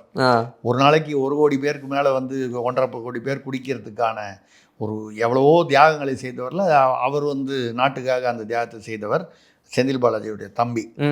அவர் வந்து இப்போ டெல்லியில் வந்து முக்கியமான இடத்துல கண்காணிப்பில் தான் இருக்கார், முக்கியமானவங்களுடைய கண்காணிப்பில் தான் இருக்கார் அப்படின்னு நமக்கு கிடைத்த தகவல் வந்து, இவர் விஷயத்தில் அசோகர் அப்ரூவர் ஆகிறார். அசோகர் ரைட்டு. அவர் அப்ரூவர் ஆனால் அண்ணன் இங்கே மாட்டுவார். ஏற்கனவே அண்ணனுக்கும் தம்பிக்கும் சில மன வருத்தங்கள் இருக்கிறதா நடுவில் முன்னால் நான் சில நிகழ்வுகளில் பேசியிருந்தேன். எனக்கு கிடைத்த சில டெல்லி தகவல்கள் அதில் வந்து அண்ணனுக்கு தம்பிக்கும் சில பிரச்சனைகள் இருக்குது. அண்ணன் இப்போ தம்பியை நம்புறதில்லை, அவரோட கூட படித்த ஒருத்தர் தான் அதிகமாக நம்புகிறாரு, ஒரு நண்பரை தான் அதிகமாக நம்புகிறாரு. இந்த டெல்லி அந்த விஷயங்களுக்காக, டெல்லிக்கு தூது போவதற்கு மற்ற விஷயங்களுக்காக அவர் வந்து நம்புவது வந்து இப்போ தம்பியே இல்லை, தம்பி உடையான் படைக்கு அஞ்சானம். இப்போ தம்பிக்கே எல்லாரும் அஞ்ச வேண்டிய நிலைமை வந்துடுச்சு. ஆனாலும் வந்து அவர் வேற யாரையும் நம்பி தான் பண்ணுறாருன்னு அவர் அப்ரூவர் ஆறாருன்னு சொன்னால் இவருக்கு பிரச்சனை. இவர் அவசரமாக வந்து தலைமையில் சொல்லிட்டாரா, என் தம்பி அப்ரூவரானா நான் மாட்டிப்பேன், நான் மாட்டினா நீங்க மாட்டீங்க, கிட்டத்தட்ட நான் அப்ரூவரான மாதிரி தான் அது அர்த்தம். நீங்க மாட்டுவீங்க. அதில் நீங்கள் யார் மாட்டுவீங்க? அவர் பெரியவராக இருக்கலாம், சின்னவராக இருக்கலாம், நடுவராக இருக்கலாம். நம்ம பொதுவாக அஜித் படத்தில் மாதிரி பொன் கொடுத்தோர் பொன் எடுத்தோர் அப்படி, அது வந்து அது ஒரு பெரியவராக இருப்பான், ஒருத்தர் சின்னவராக இருப்பார், ஒருத்தர் வந்து நடுவராக இருப்பார், யார் அவனா இருக்கலாம். அப்படிங்கிற மாதிரி அவர் வந்து எங்கே சொல்லணுமோ அங்கே சொல்லிட்டாரு அப்படின்ற மாதிரி ஒரு பயங்கர ஒரு ஹீட்டில் குழப்பத்தில் இருக்குது. இந்த குழப்பத்தினாலையும் இந்த டென்ஷன்னாலையும் தான் மறுவரையறையை பாருங்கள். 3 மாநில முதல்வர்கள் வந்தாங்க, ஒரு துணை முதல்வர் வந்தார், நாங்கள் போராட்டம் என்னைக்கோ வர போகிறது நம்ம பேசிட்டோம், என்னைக்கோ வர போகிறதுக்கு இன்றைக்கே பில்டப் கொடுக்குறாங்கன்னு. டப்புன்னு வந்து அந்த அந்த அந்த அந்த அந்த வேகம் கொஞ்சம் அடங்கி அந்த இது குறைஞ்சி நாங்கள் எல்லா எம்பிகளையும் கூப்பிட்டு போய் பிரதமரை பார்த்து கலந்து பேசி ஒரு முடிவு பண்ணிடுவோம் அப்படிங்கிற நிலைமைக்கு வந்துட்டாங்க. இப்போ தமிழனை என்னவென்று நினைத்தீர்கள் அப்படின்லாம் வந்து அப்படி ஒரு கர்ஜனை பண்ணுவாங்க. இப்போ வந்து கலந்து பேசி ஒரு முடிவுக்கு வருவோம் அப்படிங்கிற வந்ததுக்கு காரணம், இந்த மன மாற்றத்துக்கு காரணம், இந்த புஷ்ஷுன்னு இறங்கி போனதுக்கு காரணம், செந்தில் பாலாஜி டெல்லி போயிட்டு வந்தா அந்த ஓரிரவு அந்த ஓரிரவு தான் அப்படின்னு சொல்றாங்க. அப்ரூவர் ஆகிறார் அசோகர் அப்படின்னு ஒரு செய்தி வருது. இந்த செய்தி எவ்வளவு தூரம் வந்து உறுதியான செய்திங்கிறது போக தெரியும். ஆனா இப்ப அடிமை பெண் எம்ஜிஆராக இருந்த திமுக ஏதோ ஒரு மாதிரி போய்கிட்டு இருக்கு இல்ல. அடிமை பெண்ல பின்னால வந்து எம்ஜிஆர் மாதிரி வீரபாண்டிய கட்டபொம்மன் மாதிரி கர்ஜனை பண்ண திமுக அடிமை பெண்ல ஆரம்பத்துல வந்த எம்ஜிஆர் மாதிரி இப்போ மாறிடுச்சு, இப்படி உல்டாவா மாறிடுச்சு. ஓகே சார், அடுத்த கேள்வி சார். மதிவதினி லால்குடியிலேருந்து கேட்டிருக்காங்க சார். தமிழ்நாட்டில் மத்திய அரசு 28 நகரங்களுக்கு 16 லட்சம் குடிநீர் இணைப்புகள் கொடுத்திருப்பதாக மத்திய நிதியமைச்சர் நிர்மலா சீதாராமன் கூறியிருக்கிறாரே. அவங்க வந்து புள்ளி விவரம் தான் கரெக்டாக, அந்த அம்மா வந்து புள்ளி விவரத்தில் கரெக்டாக இருப்பாங்க. புள்ளி விவர புலி அவங்க கரெக்டாக அடின்னு அடித்து தூக்கிடுவாங்க. 16 லட்சம் இணைப்பு கொடுத்துருக்காங்களாமே குடிநீர் இணைப்பு. இதெல்லாம் ஒரு பெரிய விஷயமாங்க. இதை போய் ஒரு பெரிய என்னமோ நீங்கள் மத்திய அரசு மோடி அரசு சாதிச்சுதுன்னு சொல்லி பேசிக்கிட்டு இருக்கீங்க, கொஞ்சம் கூட புரியாமல். 16 லட்சம் இணைப்பில் 28 நகரங்கள். ஒரு 28 நகரம்னா எவ்வளோ பேர் இருப்பாங்க? ஒரு 2 கோடி பேர் இருப்பாங்களா, இல்லை ஒரு 3 கோடி பேர் இருப்பாங்களா? மொத்தம் தமிழ்நாட்டில் ஒரு 8 கோடி பேர் இருக்காங்கன்னா 4 கோடி பேரே இருக்கட்டுங்க. 16 லட்சம்னா எவ்வளோ ஆச்சு? நாங்கள் 16 லட்சம் இணைப்பில் நீங்கள் 28 நகரங்களுக்கு வந்து குடிநீர் கொடுத்ததை வந்து ஒரு பெரிய விஷயமா சொல்கிறீங்க. நாங்கள் 4700 டாஸ்மாக் கடையை மட்டும் வச்சுக்கிட்டு ஒரு நாளைக்கு 1.5 கோடி பேருக்கு மேலே நாங்கள் வந்து ஊக்க நீர் வந்து இணைப்பு கொடுத்துருக்கோமா இல்லையா? என்ன நீர் சார்? ஊக்கபானம். Okay okay. நீங்க 16 லட்சம் இணைப்பு வச்சு 28 நகரத்துக்கு நீங்க பண்ணதை நாங்கள் வெறும் 5000 கடை கூட இல்லை, 4700 4800 கடையை வச்சு நாங்கள் இவ்வளோ பேருக்கு ஊக்கபானம் கொடுக்குறோம், நீர் சத்து கொடுக்குறோம். இதுவும் குடிநீர் தானே, அதுவும் குடிநீர், குடிக்கும் நீர், இதுவும் குடிநீர், குடிக்கும் நீர். டாஸ்மாக்லேயும் எது பெரிய சாதனை? இது நிர்மலா சீதாராமன் என்னமோ நிதியமைச்சர் சொல்லிட்டாங்களா, ஒருத்தர் கேள்வி கேட்குறாரு, நீங்களும் அரவிந்த் என்னை பார்த்து கேள்வி கேட்குறீங்க. இது ஒரு பெரிய சாதனையா? மனசாட்சி வேண்டாமா சார்? மனசாட்சியா? மனசாட்சியெல்லாம் இருக்கிறவங்க வந்து 2026 அந்த மனசாட்சியை தூசு தட்டி எழுப்பி முடிவு பண்ணீங்க. தூசி தட்டினோன்னா மறுபடியும் இந்த நீ சொல்ற குடிநீர் உள்ள போயிருமே. அதுதான். அப்புறம் எங்கேருந்து வந்து மனசாட்சி வேலை செய்யும்? மனசாட்சி மறுபடியும் தூங்க போயிரும்ல, அவ்வளோதான். இந்த கேள்விக்கு இவ்வளோதான் பதில், அவ்வளோதான். Right sir. அடுத்து மைத்திலி ராகவன் ஸ்ரீரங்கத்திலேருந்து கேட்டிருக்காங்க சார். சரிங்க. சத்ரபதி சிவாஜி உட்பட வடக்கர்களோ அந்நியர்களோ தமிழ்நாட்டிற்குள் நுழைய முடியவில்லை என்றாரே அமைச்சர் தங்கம் தென்னரசு. அவர் சொல்கிற அந்த கான்டெக்ஸ்ட், அந்த சூழ்நிலையை வந்து தமிழர்கள் வந்து இங்கே பெருசாக வந்து பெரிய போர்களை சந்தித்ததில்லை அப்படிங்கிறது உண்மைதான். அதனால் வந்து தமிழர்களுக்கு வந்து யாருமே எதிரிகள் தமிழர்களை வெற்றி கொள்ள முடியவில்லை அப்படின்லாம் ஒன்றும் அப்படிலாம் வந்து கிடையாது. நம்ம வந்து நான் வந்து அதனால் தமிழர்களின் பெருமையை குறைப்பது என்னுடைய நோக்கம் அல்ல. தமிழர்கள் இங்கே தான் வந்து மிகச்சிறந்த வீரர்கள் வந்து சுதந்திர போராட்ட வீரர்கள் தமிழ்நாட்டிலும் இருந்திருக்கிறார்கள். தமிழ்நாட்டில் தான் இருந்திருக்கிறார்கள் சொல்ல, தமிழ்நாட்டிலும் இருந்திருக்கிறார்கள். அதில் ஒன்றும் இல்லை, சேர சோழ பாண்டியர்கள்லாம் வீரர்கள் தான். ஆனால் என்ன அவங்களுக்குள்ளே அடிச்சுட்டாங்க, அது எல்லா ஊர்லேயும் நடந்திருக்கு. இங்கே தான் இல்லை. சத்ரபதி சிவாஜிலாம் வந்து இங்கே வந்ததே இல்லை. அவர் மாளிகாப்பூர் வந்ததில்லை. மாளிகாப்பூர் வந்து ஸ்ரீரங்கம் வரைக்கும் வந்திருக்காரு, பல கோயில்களை இடிச்சிருக்காரு. ஸ்ரீரங்கத்துலேருந்து ரங்கநாதரை வந்து எடுத்துக்கிட்டு போய் அவர் மூணுவின் துக்ளக்கோட அவருடைய தளபதி அவர் மாளிகாப்பூர். அப்படிலாம் வந்த மாளிகாப்பூர் போன்றவர்கள் நிறைய பேர் வந்திருக்காங்க. அவங்களுக்கெல்லாம் பயந்துக்கிட்டு கோயிலில் வந்து ஸ்ரீரங்கம் கோயில் போன்ற மிக பிரம்மாண்டமான கோயில்களில் உள்ள விக்கிரகங்களை எடுத்து கொண்டு போய் 150 நாளைக்கு மேலே வந்து காட்டிலெல்லாம் கொண்டு போய் வச்சுக்கிட்டு 6000 பேரை ஸ்ரீரங்கம் கோயிலில் வந்து அதை வந்து அந்த விக்கிரகத்தை கடவுள் விக்கிரகத்தை பாதுகாக்க இருந்தவர்களை வந்து வெட்டி சாய்த்தி இருக்கிறார்கள் கோயில் வளாகத்தில். அதில் பெரும்பாலானவர்கள் வந்து பிராமணர்கள், மற்றவர்களும் வந்து ஓதுவார்கள், பல சாதியினரும், அதாவது பக்தர்கள், இந்து ஆன்மீக பக்தர்கள். இதெல்லாம் நடந்திருக்கு. இவங்கெல்லாம் என்னமோ யாருமே இங்கே வந்ததில்லைன்னு. திப்பு சுல்தான் வந்து திண்டுக்கல் பக்கத்துலலாம் வந்து இந்துக்களை வந்து மதம் மாட்டலைன்னா கொண்டு இருக்காரு. நிறைய அதெல்லாம் நடந்திருக்கு. நம்ம வந்து வீர சிவாஜி வந்து அவர் ஏதோ பாவம் வரலாறு தெரியாமல் பேசுகிறாரு. அவர் முன்னால் உயர்கல்வி அமைச்சராக கூட என்னமோ இருந்தார். எல்லாம் படித்தது மறந்துருக்கலாம். நிதிக்கு போயிட்டாருல்ல சார்? அது நிதிக்கு போயிட்டாரு. நிதிக்கு போனால் அதுக்காக நீதியாக பேசணும்ல, அது அப்படி மாற்றி பேசக்கூடாது. சரபோஜி மன்னர்னு ஒரு பரம்பரை தஞ்சாவூரில் இன்னைக்கு இருக்காங்கல்ல, அந்த சரபோஜி ராஜாக்கள் யாரு? வீர சிவாஜியுடைய அவர் வந்து இங்கே வந்தபோது வந்து தஞ்சாவூரை வந்து மராட்டியர்கள் இன்னைக்கு வந்து கம்மி. ஏங்க இது ஏன் இந்த கேள்வி ரொம்ப கம்மியாக இருக்க ஜாஸ்தியாக இருக்கேன்னு பேசுகிறோம். இந்த கம்மி ஜாஸ்தி தாம்பூலம் இந்த மாதிரி வார்த்தைகள்லாம் வந்து மராட்டி வார்த்தைகள். ஏன் தமிழ்நாட்டில் தமிழில் பூந்துதுன்னு சொன்னால், வீர சிவாஜி காலத்தில் மராட்டியர்கள் இங்கே வந்ததுனால வந்து தமிழ்நாட்டில் வந்து சில இடங்களில் வந்து வெங்கோஜி என்பவர் வந்து அவருடைய உறவினர், சிவாஜியுடைய வீர சிவாஜியுடைய உறவினர். அவர் தம்பியோ என்னமோ, சொந்த தம்பியோ இல்லை ஏதோ ஒரு தம்பி. அவர் இவங்கெல்லாம் வந்து ஏன் இங்கே உள்ள நாயக்க மன்னர்கள், விசயநகரத்து நாயக்க மன்னர்கள் ஆண்டார்கள். அப்பொழுது இவங்கெல்லாம் வந்து சிவாஜிக்கு கப்பம் கட்டியிருக்காங்க. கப்பம் எப்போ கட்டுவாங்க? ஒரு பெரிய ஒரு சக்கரவர்த்தி இதை டெல்லி சுல்தானுக்கு கப்பம் கட்டியிருக்காங்க. சோழ சக்கரவர்த்திகள் இருக்கும்போதே மற்ற குறுநிலங்கள் கப்பம் கட்டியிருக்காங்க. பாண்டியர்களுக்கு சில பேர் கப்பம் கட்டியிருக்காங்க ஒரு காலகட்டத்தில். கப்பம் கட்டுறதுன்னா என்ன, உன்னை வந்து இது போரில் சந்திச்சேன்னா உனக்கு நிறைய இது ஏற்படும், காயங்கள், வலிகள், இழப்புகள் ஏற்படும். போரா இல்லை போரில் ஒன்று தோக்கடிப்பாங்க, இல்லை போருங்கிற அந்த ஒரு பயமுறுத்தலை வச்சு கப்பம் கட்டிட்டேன்னா உன்னை விட்டுறேன். அப்படின்னா என்ன அர்த்தம்? வீரமா அது? நான் வந்து தமிழர்கள் வீரம் இல்லைன்னு சொல்லலை, நம்ம வரலாறு தெரியாம சொல்ல. செஞ்சிக்கோட்டையில வந்து மீட்டு கொடுத்தது யாரு? வீர சிவாஜி வந்து தான் மீட்டு கொடுத்தாரு. செஞ்சிக்கோட்டை எங்க இருக்கு? நம்ம ஊர் செஞ்சி. திருவண்ணாமலை கோயிலை சுற்றி வந்து பல மசூதிகள். நம்ம வந்து இங்கே உள்ள இந்திய முஸ்லீம்களை பற்றி பேசலை, இன்னைக்கு உள்ள நம்ம சகோதரர்களை பற்றி பேசலை. முகலாயர்கள், அந்த பீரியடில் முகலாயர் தானே இருந்தாங்க, அவுரங்கசீப் முகலாயர். அந்த முகலாயர்கள் இருந்தபோது மசூதிகள் கட்டினாங்க. அப்போ அந்த மசூதிகளை இடித்து மறுபடியும் அங்கெல்லாம் கோயில் கட்டியதற்கான வரலாற்று ஆதாரங்கள் இருக்கு. யாரு? வீர சிவாஜி. திருவண்ணாமலை வரைக்கும் வந்திருக்காரு, செஞ்சி வரைக்கும் வந்திருக்காரு, தஞ்சாவூர் வரைக்கும் வந்திருக்காரு. இப்படி வரும்பொழுது அவர் இங்கே வந்ததே இல்லை இப்படி எல்லாம் வந்து சொல்லுது. இவங்க வந்து திராவிடம் என்பது எப்பவுமே இந்த வெளிநாட்டுக்காரங்களை பார்த்து, ஈரோட்டு பெரியவர் என்ன பண்ணாரு, நாங்கள் விக்டோரியா மகாராணி கடம் புரிஞ்சவன், நாங்கள் வந்து உங்கள் ஆட்சியிலேயே இருக்கோம், எங்களுக்கு சுதந்திரம் வேணான்னு எழுதி கொடுத்தாரு.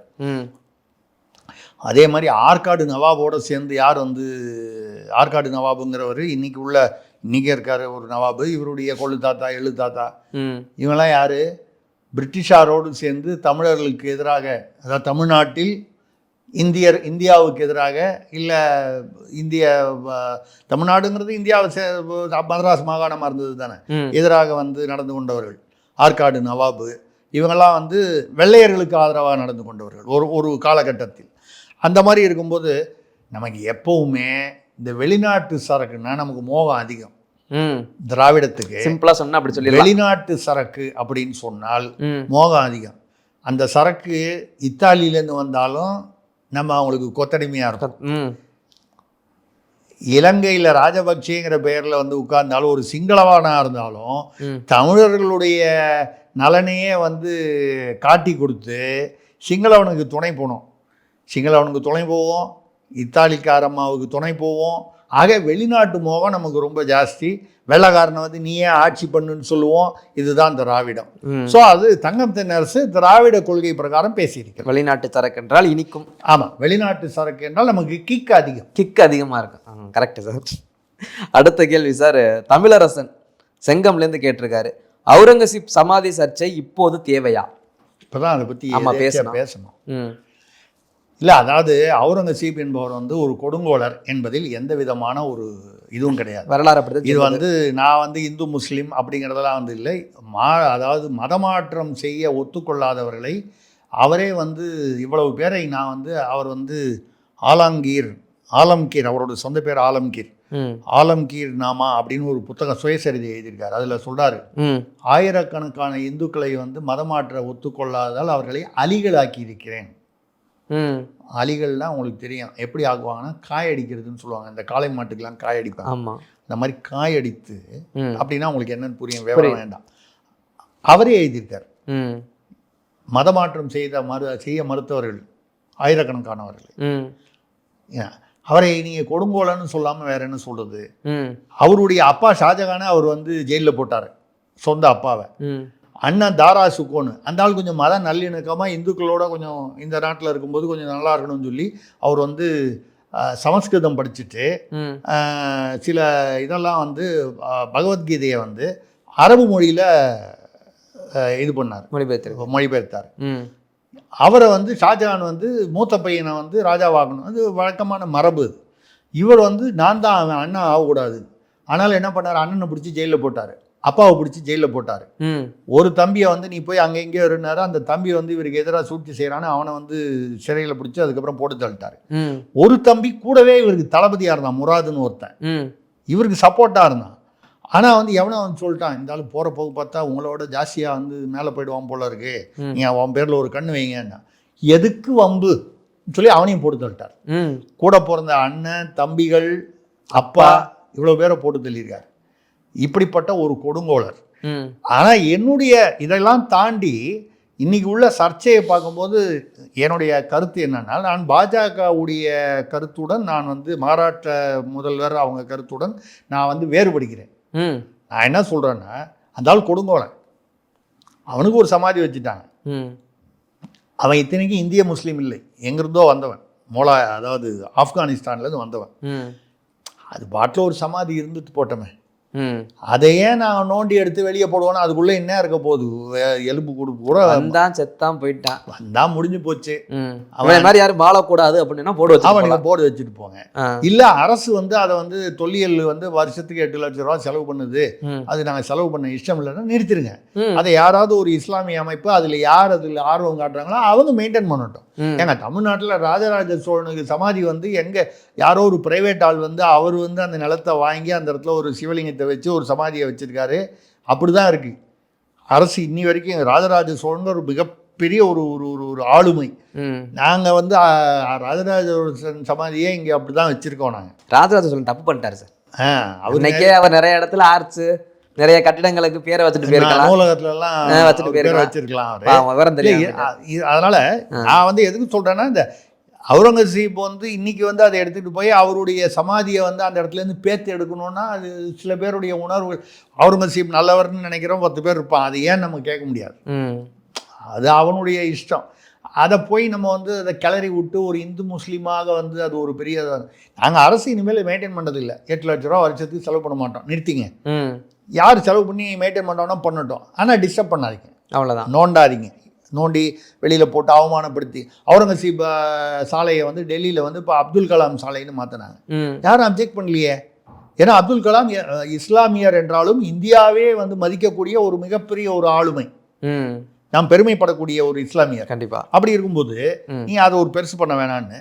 அடுத்தது ஒரே ஒரு விஷயம் நம்ம சொல்லுது, ஏங்க அந்த ஆளுடைய சமாதி அது இத்தனைக்கும் வந்து அது ஒன்றும் பெரிய பிரம்மாண்டமாலாம் தாஜ்மஹால் மாதிரிலாம் இல்லை. அந்த அவுரங்கசீப் சமாதி சும்மா சின்னதாக தான் இருக்கு. இங்கே அதை விட தமிழர்களுடைய உயிர், லட்சக்கணக்கான தமிழர்களுடைய ஈழத்தமிழர்களுடைய சாவுக்கு காரணமான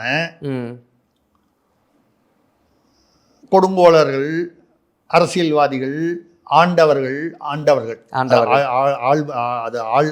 ஆள்பவர்கள், ஆண்டவர்கள், அவர்களுடைய சமாதிகள்லாம் 50 கோடி 100 கோடி செலவு பண்ணி பண்ணுறோம். அதுக்கப்புறம் நாங்கள் வந்து அவர் வச்சுருந்த மூக்கு கண்ணாடிக்கு ஒன்று தனியாக ஒன்று வைக்கிறோம், பேனாவுக்கு வைக்கிறோம், இவருக்கு வைக்கிறோம், அது வைக்கிறோம்னு அவங்களுக்கு பண்ணுறீங்க. சீக்கியர்கள் வந்து டெல்லியில் வந்து கொத்து கொத்தாக கொன்ற அந்த தலைவருக்கெல்லாம் வந்து மிகப்பெரிய ஒரு 50 ஏக்கர் 70 ஏக்கர்லாம் சமாதி போட்டு பண்ணுறீங்க. அவுரங்கசீப்பை வந்து ஆதரித்தோ அவர் செய்ததெல்லாம் சரி என்றோ பேசவில்லை. அந்த மேட்ரை வந்து ட்ராப் பண்ணிட்டு போங்க, அதை ஏன் போய் பெருசு பண்ணிட்டு இருக்கீங்க? அதை விட மிகப்பெரிய கொடுங்கோலர்கள் அரசியலில் வந்து பின்னாளில் வந்திருக்கிறார்கள். அவர்களெல்லாம் நம்ம இன்னும் கொண்டாடுறோம். நான் யாரையும் பேர் சொல்லலைங்க, நான் யாரையும் குறிப்பிட்டு சொல்லலை. நீங்க ஒன்றும் யாரையும் சொல்லலை சார். நான் ஒன்றும் யாரையும் குறிப்பிட்டு மனசுல யாராச்சும் நினைச்சுக்கங்க மக்கள் இல்லை, மனசுல நான் யாரையும் வச்சுட்டு சொல்லலை. அது மாதிரி எவ்வளவோ கொடுங்கோலர்கள் இதுல வந்திருக்காங்க. அதாவது வரலாற்றில் எத்தனையோ பேர் இருப்பாங்க.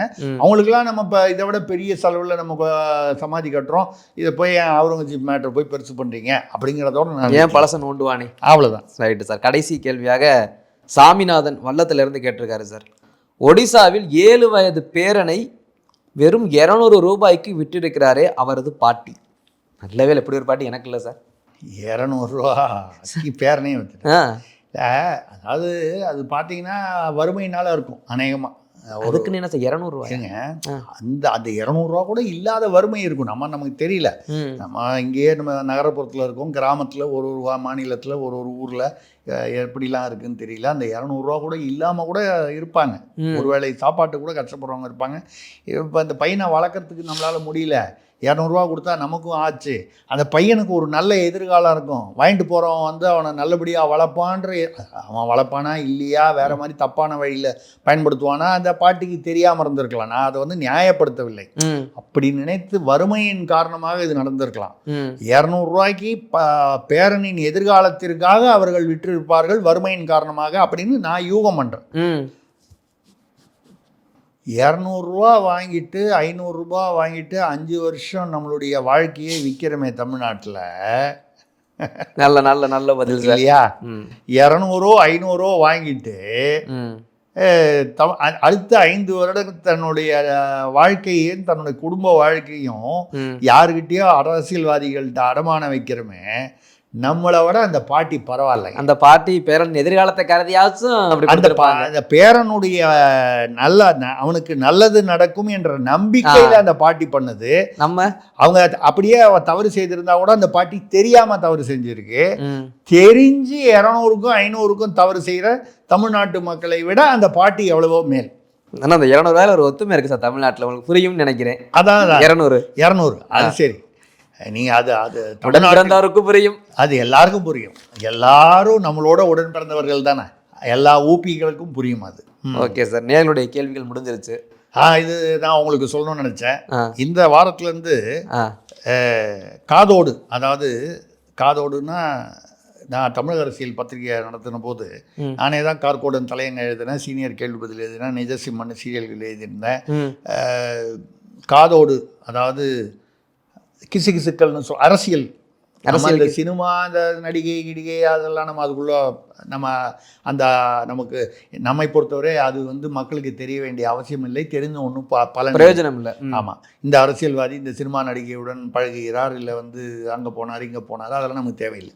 நம்மளுடைய காதோடு அரசியல் தொடர்பான சில ரகசியங்கள், இது நான் அதை எழுதிக்கிட்டு இருந்தேன். காதோடுன்னு அது ரொம்ப பாப்புலரான அது. எடுத்த உடனே அந்த தமிழக அரசியலில் காதோடு பக்கம் தேடுவான், ஒரு 4 5 6 நியூஸ் வரும். அது மாதிரி நம்ம சேனல் 5ல செவ்வாய் வெள்ளி நம்ம நடத்துகிறோம். இன்றைக்கி செவ்வாய், அடுத்த நிகழ்ச்சி வெள்ளிக்கிழமை நிற்க வரப்போகுது. ஒரு வாரமும் முடியும் பொழுது ஒரு காதோடு, நேயர்களின் காதோடு ஒரு ரகசியம் சொல்லுவோம். நேயர்கள் நம்மை விட புத்திசாலிகள், புரிஞ்சுக்குவாங்க, ஷார்ப்பாக இருப்பாங்க. நம்ம அப்படி காதோடு நாசூக்காக மேலோட்டமா சொல்லிட்டு சொல்லிடுவோம். அவங்க 25% நம்ம சொல்லுவோம், 75% நேயர்கள் நம்மை விட புத்திசாலிகள் புரிந்து கொள்வார்கள். சரி, இப்போ ஆரம்பிச்சிருமா? ஆமா சார், அந்த காதோடு என்னன்றதை காதை கரெக்டாக வச்சுங்க. நான் இப்போ சொல்லிடுறேன், காதோடு ரெடியா இருங்க, காதை கரெக்டாக வச்சுங்க, ஒன்றும் ப்ராப்ளம்லாம் இல்லையே. கரெக்டாக இருக்கு சார், காது ரொம்ப நீங்கள் உங்கள் காதுங்கிறது உங்கள் காது மட்டும் இல்லை, உங்கள் காது வழியாக நேயர்கள் காதுக்கு போனோம். ஆமாம், இது உள்ளூர் செய்தியா வெளியூர் செய்தியா சார்? எல்லாமே நம்ம செய்தி தான். ஓகே, ஆர்வமா இருக்குல்ல கேட்கறதுக்கு. ஒரு மாசத்துக்குள்ள ஒரு பெரிய இடத்து மாப்பிள்ளை, பெரிய இடத்து மாப்பிள்ளை, சரிங்களா? இதுல நீங்க குறுக்க சந்தேகமோ கேள்வியோ கேட்கக்கூடாது, ஓட்டணும், அவ்வளவுதான், சரிங்களா? பெரிய இடத்து மாப்பிள்ளை. இந்த தேனி, போடி நாயக்கனூர் இந்த பகுதிகளில் சுமார் 1400 ஏக்கர் ஏலக்காய் எஸ்டேட்டு மற்ற நிலங்கள்லாம் வாங்கி போட்டாங்க. நீங்கள் ஒன்றையாவது வாங்கி போட்ட நிறுவனம் பேர் வட்டம் வருமா, முக்கோணம் வருமா, சதுரம் வருமானு என்னை கேட்கக்கூடாது. கேட்டாலும் நான் சொல்ல மாட்டீங்க, ஏன்னா இது காதோடு. அதில் அவர் வாங்கி அது விஷயமான சில சிக்கல்களாகி அது ஒரு குறிப்பிட்ட அந்த தேனி பகுதியில் இருக்கக்கூடிய ஒரு குறிப்பிட்ட சாதியினர், அது 1 குலமா 2 குலமா 3 குலமான்னு தெரியல, ஏதோ ஒரு சாதியினர், அவங்க அது ஏதோ அவங்க குடும்பம், அவங்கெல்லாம் அவங்களுடைய நிலங்கள், ஒரே குடும்பம் இல்லை, அந்த வகைராவுடைய நிலங்கள். இதை வழக்கம் போல் அது கைலாசா நித்யானந்தா அந்த பாணியில் அது ஏதோ ஒரு கம்மியான ரேட்டுக்கு மிரட்டி போட்டு வாங்கி இது பிரச்சனையாகி அதில் 2 பேர் தகராறு பண்ணுறவனை அவன் காணாமையே போயிட்டான். காணாமையே போயிட்டான். பூமிக்கு மேலே இருக்கானா கீழே இருக்கானான்னு தெரியல, புரியுதுங்களா? பூமிக்கு மேலே இருக்கானா பூமிக்கு அடியில் போயாச்சான்னு தெரியல. 2 பேர், ஒரு ஆள் பிடிச்சி கொண்டு போய் ஜெயிலில் போட்டாங்க. அதாவது இந்த வாங்கிறத தடுக்கிறவன், கேள்வி கேட்குறவன், இவங்க எல்லாருமே ஏதோ 1 குலமா 2 குலமா 3 குலமா ஏதோ சொல்கிறாங்க, ஏதோ அந்த வகைராவை சேர்ந்தவங்கன்னு. சரி, அது இது பண்ணும்போது இது அவங்க என்ன பண்ணிட்டாங்க, முக்கியமான ஒரு 3 எழுத்து தலைவர் ஒருத்தர், 3 எழுத்து, அவர் பேரில் பென்ஷன் ஸ்கீம் கூட வருதுன்னு நினைக்கிறேன், பழைய பென்ஷன் ஸ்கீம் வருது. சரிங்களா? அப்போது அந்த தலைவர் மூலமாக மத்திய அரசு உளவுத்துறைக்கு மேட்டர் போயிடுச்சு. சரி, 1400 ஏக்கர், ரொம்ப பல 1000 கோடிகள். அப்போது பெரிய இடத்து மாப்பிள்ளை அதை போய் ஃபைனலைஸ் பண்ணுறதுக்காக அங்கே போனார். போனபோது அவரை மத்திய உளவுத்துறை, அது இடியா சிபிஐயா ஏதோ அந்த ஏஜென்சிஸ் உட்கார வச்சு 6 மணி நேரம், நான் சொல்றது மார்ச் மாத ஆரம்பத்திலேயே ஆமாம் உட்கார வச்சு விசாரிச்சிருக்காங்க. 6 மணி நேரம் 6 மணி நேரம். மாப்பிள்ளை பெரிய இடத்து மாப்பிள்ளை யாருன்னு எனக்கு தெரியாது. எனக்கும் தெரியாது. ஆமாம் விசாரிச்சிருக்காங்க. விசாரிச்சதில் கைது பண்ணலாமான்ற ஒரு ஒரு இதுக்கு அதுக்கு வந்து ஒரு எஃப்ஐஆர் வேணும். அந்த எஃப்ஐஆர் வந்து எங்கே வருதுன்னா, ஏற்கனவே ஒரு எஃப்ஐஆர் இருக்குது. இந்த 2 பேர் பூமிக்கு மேலேயே கீழே போயிட்டான்னு சொன்னது. இது சம்மந்தமான 1-2 எஃப்ஐஆர் இருக்குது. ஸோ அந்த எஃப்ஐஆர் இருந்தால் தான் இடி போன்றவர்கள் உள்ளே வர முடியும். இல்லை இது எப்படி கொண்டு போகலாம் அப்படின்னு அவங்க வந்து இது பண்ணும்பொழுது, இங்கேருந்து சென்னையிலிருந்து ஒரு கீர்த்தி பெற்ற ஒரு ஒரு ஒரு மாண்பு மிக்கவர், சரி, நல்ல கீர்த்தி புகழ் பெற்றவர், அவரும் ஒரு உயர் காக்கியும். நீங்க உயர் காக்கினா இவரா உச்ச காக்கியான்லாம் கேட்கக்கூடாது. உயர் காக்கி 2 பேரும் மதுரைக்கு அவசரமாக விமானத்தில் போய் அங்கே போய் அதை வந்து சார்ட் அவுட் பண்ணி அந்த கைதை நடவடிக்கையை தவிர்த்து அவரை பத்திரமாக மீட்டு கொண்டு வந்து விட்டார்கள், பெரிய இடத்து மாப்பிள்ளை. சரி, இது நீங்கள் என்ன புருடா விடுறீங்களா, பில்டப் கொடுக்குறீங்களான்னு கேட்டால், இதுக்கு பின்னால் சில தகவல் இருக்குது. இந்த தகவல்களை எல்லாம் நான் சொல்ல ஆரம்பித்தா அதுக்கப்புறம் எங்கள் வீட்லேயும் துர்நாற்றம் வீசினாலும் வீசிடும். அதனால் அது துர்நாற்றத்தை தவிர்ப்போம். ஆமாம், நாங்கள் ஏதோ டெட்டால் போட்டு வச்சுருக்கோம், அந்த இடத்துல துர்நாற்றம் வேண்டாம். இதுக்கு நான் ஒரு அடையாளம் சொல்கிறேன். அந்த பெரிய இடத்து மாப்பிள்ளைய வந்து இந்த தடவை மேல் சபைக்கு தேர்ந்தெடுக்க போகிறாரு. அப்படியா? கட்சியின் சார்பாக இல்ல, மேல் சபை, கீழ் சபை, மேல் சபை, புரியுது. அவர் சமீபத்தில் டெல்லி போன போது பாராளுமன்ற வளாகத்தில் போய் அங்க உள்ள தன்னுடைய கட்சி சகாக்களுடன் எடுத்துக்கொண்ட புகைப்படங்கள் வெளியாகி உள்ளன. இவருக்கும் பாராளுமன்றத்துக்கும் எந்த சம்பந்தமும் இல்லை. ஆமா, இவர் ஏன் அங்க உள்ள போனாரு, அவங்களோட ஏன் வந்து போட்டோ எடுத்துக்கிட்டாரு ஏன்னு கேட்டால், மாமியார் வந்து மருமகன் இப்போ வந்து அவருடைய புகழ் மங்கி கொண்டு வருவது, மருமகன் அப்படின்னு வரும்போது மகன் தட்டு ஏறுவதும் மருமகன் தட்டு இறங்குவதை அவர்கள் ஏற்றுக்கொள்ளவில்லை. மருமகனும் மகன் தானே, அதனால வந்து மருமகனை விட்டு கொடுக்கக்கூடாது அப்படின்றதுனால இப்போ அவர் வேற எதனால் இது வந்து அதிகமாச்சு அப்படின்னு சொன்னால், நான் ஒரு தனிப்பட்ட நபராக இருந்து ஆப்ரேட் பண்ணும்போது தானே வந்து எனக்கு வந்து சிக்கல்கள், என்னை வந்து 6 மணி நேரம் உட்கார வச்சு விசாரிக்கிறாங்க, போகிறாங்க வராங்க. நான் ஒரு எம்எல்ஏவாவோ எம்பியாவோ ஒரு அந்த மாதிரி ஒரு பதவியில் இருந்தால் என்ன விசாரிப்பாங்களா? இல்லையா? விசாரிக்க கூடாதுன்னு ஒன்றும் இல்லை, விசாரிப்பதற்கான ரொம்ப யோசனை பண்ணி செய்வாங்க, அரசியல் விளைவுகளை யோசனை பண்ணி செய்வாங்க. அதனால் எனக்கு அந்த பதவி வேணும் மேல் சபையில் அப்படின்னு மாப்பிள்ளை சொல்லிட்டாரு. மாமியாரும் இதை ரொம்ப வற்புறுத்துறாங்க. அதனால் வந்து இதுக்கு காரணம் வந்து இந்த தேனி 1400 ஏக்கர் போடிநாயக்கனூர் அந்த பகுதியில் உள்ள அந்த பிரச்சனை. இங்கிருந்து ஒரு கீர்த்தியும் ஒரு உயர் காக்கியும் போய் மீட்டு கொண்டு வந்தது.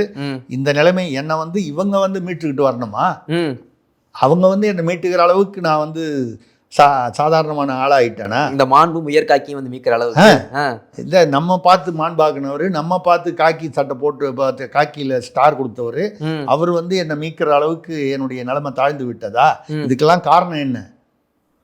எனக்கு எந்த அதிகாரபூர்வமான பதவியும் இல்லை, கட்சியிலையும் இல்லை, அரசியல்லையும் இல்லை.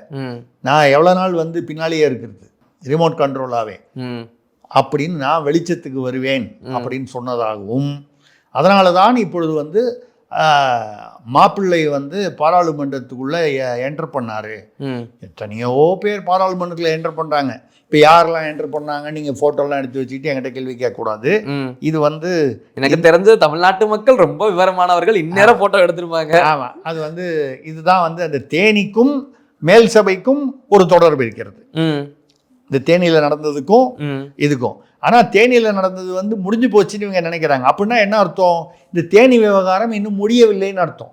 அது பின்னால் பெருசாச்சுன்னா இந்த மேல் சபையில் வந்து நம்ம வந்து ஒரு உறுப்பினர் ஆகிட்டோம்னா ஒரு பாதுகாப்பு இருக்கும் அப்படின்னு கூட ஒரு கருத்தாக இருக்கலாம். இது வந்து இந்த வார காதோடு காதோடு கடந்து போய் கண்ணோடுல போய்கிட்டு இருக்கு சார். இப்ப போயிட்டு இருக்கீங்க. நம்ம வந்து முடிஞ்ச வரைக்கும் அடுத்து இப்போ மறுபடியும் வெள்ளிக்கிழமை சந்திக்க போறோம். ஒரு வார அந்த கேள்வி அந்த அந்த இதுல எபிசோடு முடிவிலையும் காதோடு இப்படி ஒரு ரகசியத்தை சொல்லுவோம். மக்கள் புரிந்து கொள்வார். ஓகே சார், அடுத்த கேள்வி பதில் நிகழ்ச்சியை சந்திப்போம் சார். வெள்ளிக்கிழமைக்கு சந்திப்போம்.